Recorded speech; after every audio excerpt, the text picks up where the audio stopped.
નમસ્કાર દોસ્તો, સુપરફાસ્ટ તાજા સમાચારમાં તમારું સ્વાગત છે। દેશ, દુનિયા અને ગુજરાતના તાજા, મોટા અને સૌથી મહત્વપૂર્ણ સમાચાર જાણીએ તે પહેલાં તમે ચેનલમાં નવા હોય તો ચેનલને જરૂરથી સબસ્ક્રાઇબ કરીને વિડીયોને લાઇક કરી દેજો।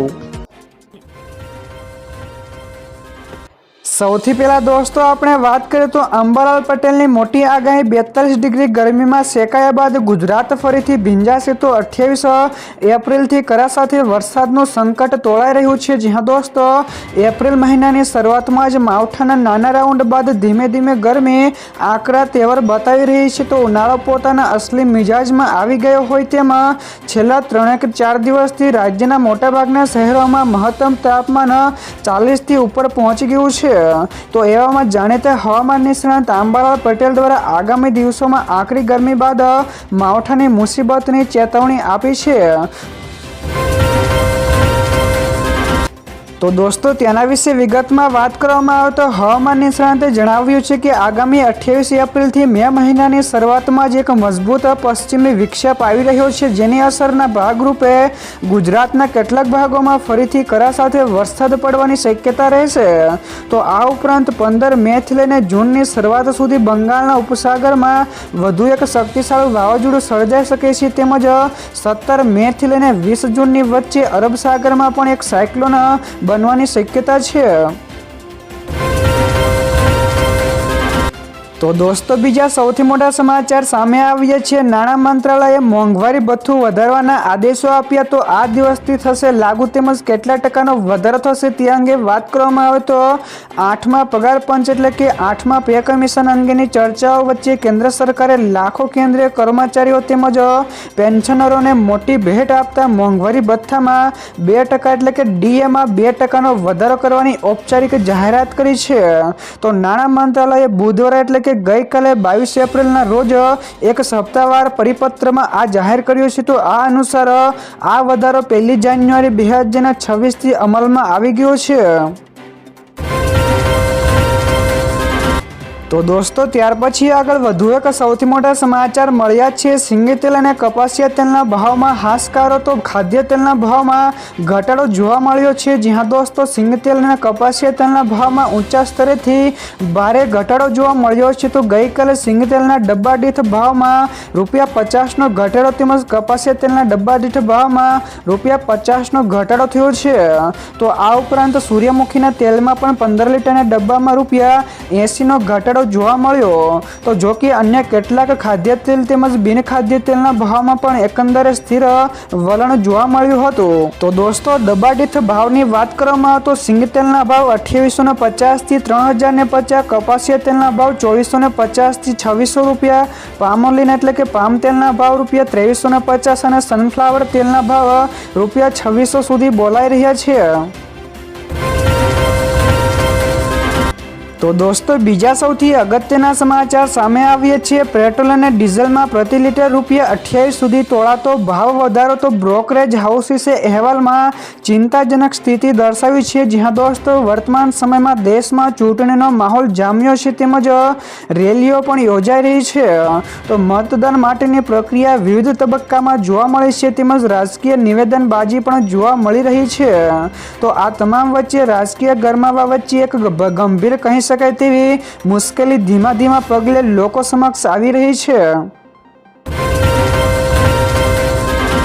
ત્યાર પછી દોસ્તો આગળ વધુ એક સૌથી અગત્યના સમાચાર મળ્યા છે। સોના અને ચાંદીમાં મોટો ઉછાળો તો સોના અને ચાંદીના ભાવમાં ફરી એકવાર મોટો વધારો નોંધાયો છે જેમાં MCX ઉપર સોનાના ભાવમાં ₹2000નો ઉછાળો આવતા 10 ગ્રામનો ભાવ ₹1,53,600 થયો છે જ્યારે ચાંદીમાં ₹4,700ની તેજી સાથે કિલોનો ભાવ ₹2,49,400 ઉપર પહોંચ્યો છે।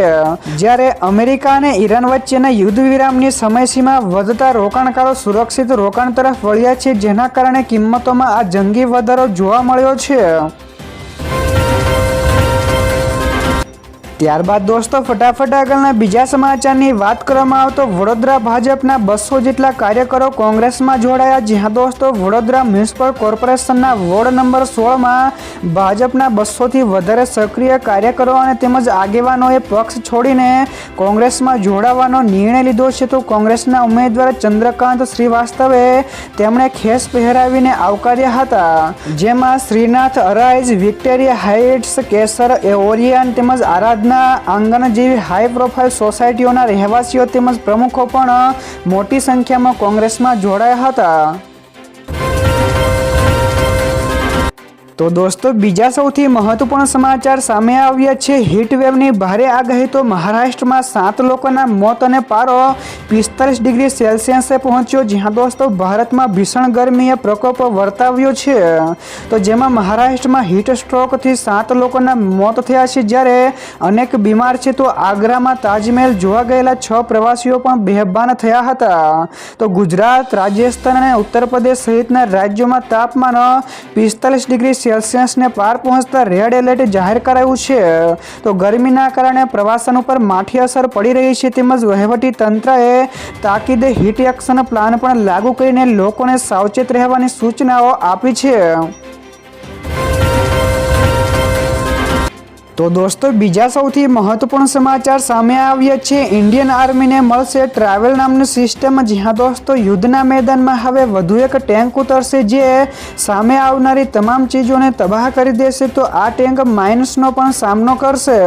તો દોસ્તો જણાવી દઈએ કે આ ટેન્ક માટે રક્ષા મંત્રાલયે 975 કરોડની ડીલ હેઠળ T-72 તેમજ T-19 ટેન્કમાં ટ્રાવેલ નામનું એક સિસ્ટમ લગાવવામાં આવશે. તો આ સિસ્ટમ માઇન્સ હટાવવાનું કામ કરશે. તો મંત્રાલયે આ માટે BEML electro pneumatic and hydraulics private limited સાથે કોન્ટ્રાક્ટ ઉપર હસ્તાક્ષર કર્યા છે. તો દોસ્તો ત્યાર પછી આગળ વધુ એક સૌથી મહત્વપૂર્ણ સમાચાર મળ્યા છે. યુદ્ધ શરૂ થયા બાદ લગભગ 12 લાખ કરતાં વધારે ભારતીયો દેશમાં પરત ફર્યા છે. જ્યાં દોસ્તો પશ્ચિમ એશિયામાં યુદ્ધ શરૂ થયા પછી મોટી સંખ્યામાં ભારતીય નાગરિકો દેશમાં પરત ફર્યા છે. તો પેટ્રોલિયમ તેમજ પ્રાકૃતિક ગેસ મંત્રાલયના જણાવ્યા અનુસાર 28 ફેબ્રુઆરીથી અત્યાર સુધીમાં અંદાજે 12 લાખ કરતાં વધારે લોકો ભારત પાછા આવી ચૂક્યા છે. તેમજ વિસ્તારમાં વધતા તણાવ અને સુરક્ષા ચિંતાઓના કારણે લોકો ઝડપથી વાપસી રહ્યા છે.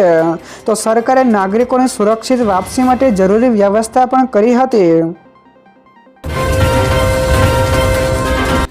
ત્યાર પછી દોસ્તો આ સિવાયના બીજા સમાચારની ઝડપથી વાત કરવામાં આવે તો રાહુલ સાથે રહીને ખડગેની ભાષા બગડી. તો અમિત શાહનું મોટું નિવેદન. જ્યાં દોસ્તો બંગાળમાં એક ચૂંટણીની રેલીને સંબોધન કરતા કેન્દ્રીય ગૃહમંત્રી અમિત શાહે કોંગ્રેસ અધ્યક્ષ મલ્લિકાર્જુન ખડગે ઉપર તીખા પ્રહારો કર્યા હતા. તો તેમણે કહ્યું કે રાહુલ સાથે રહીને ખડગેની પણ ભાષા બગડી ગઈ છે. તો ખડગેએ પ્રધાનમંત્રી નરેન્દ્ર મોદીને આતંકવાદી કહ્યા હતા. તો વધુમાં અમિત શાહે કહ્યું કે TMC બંગાળને ગુંડાઓને ભરોસે છોડી દીધું છે. તેમજ બંગાળ ભાષી જ બંગાળના CM હશે.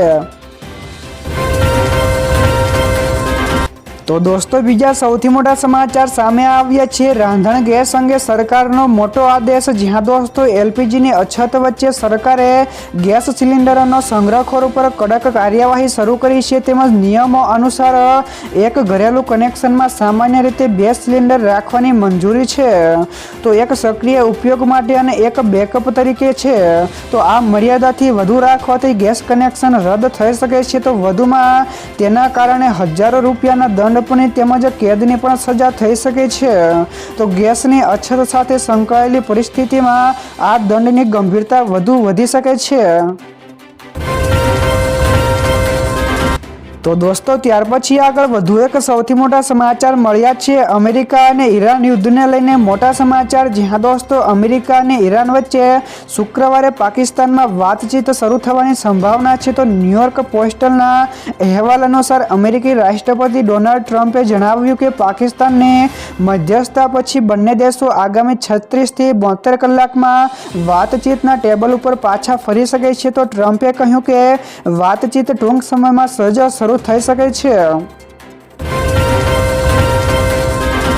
તો દોસ્તો બીજા સૌથી અગત્યના સમાચાર સામે આવ્યા છે. મોટો નિર્ણય, તો હવેથી ઉમેદવારોએ પ્રચારનો ખર્ચ ફરજિયાત આપવો પડશે. જ્યાં દોસ્તો સ્થાનિક સ્વરાજ્યની ચૂંટણીમાં પારદર્શિતા જળવાઈ રહે તે માટે રાજ્ય ચૂંટણી પંચે મહત્વના નવી ગાઈડલાઈનો જાહેર કર્યા છે. તો હવે ઉમેદવારો અને રાજકીય પક્ષોએ સોશિયલ મીડિયા એટલે કે ફેસબુક, ઇન્સ્ટાગ્રામ, યુટ્યુબ વગેરે પરના પ્રચાર ખર્ચનો પણ હિસાબ આપવો ફરજિયાત બનાવવામાં આવ્યો છે.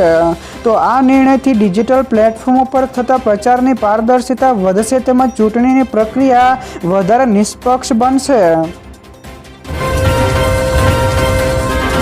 ત્યારબાદ દોસ્તો ફટાફટ આગળના બીજા સમાચારની વાત કરવામાં આવે તો મિડલ ઈસ્ટની હાલત ખૂબ જ નાજુક છે. જ્યાં દોસ્તો ચીને કહ્યું કે મિડલ ઈસ્ટની સ્થિતિ આ સમયમાં ખૂબ જ નાજુક મોડ ઉપર છે.